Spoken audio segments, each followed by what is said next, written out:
Veronica loved early mornings for their innocence.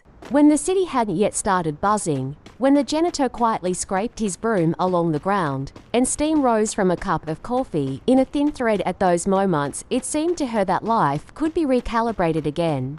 She opened the window, listened to the sparrows, and tried to piece herself back together like a puzzle someone invisibly shuffled every day.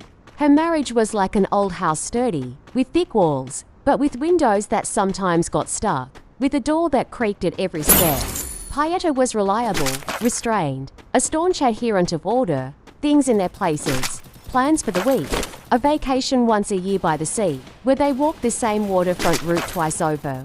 He loved her without demonstrations or speeches, the way one loves a familiar road for its predictability. For a long time, Veronica thought that suited her. After all, isn't that the point of Quiet Harbor? But at some point, the silence began to echo with emptiness. Familiar motions, the washing machine lid flipping open, the frantic groping for keys in her bag, short messages with her daughter who had gone off to study in another city, all of it began to feel like a film with bad sound. The picture was there, but the living voice was not. Alexei appeared almost unnoticed, the way no thunderstorms do. A moment ago, the sky was clear, and then suddenly it smelled of wet asphalt. He was a colleague on a project, a consultant brought in for a couple of months. He knew how to listen so that her words didn't fall into a void. His laughter was light, a little boyish, with that lively shade she hadn't heard beside her for many years. They started with brief work-related messages, then occasional lunches together. Amid the endless spreadsheets and presentations, he once asked, when was the last time you did something for the first time? The question was awkward, but it hit the mark. Veronica joked that it must have been in the last century.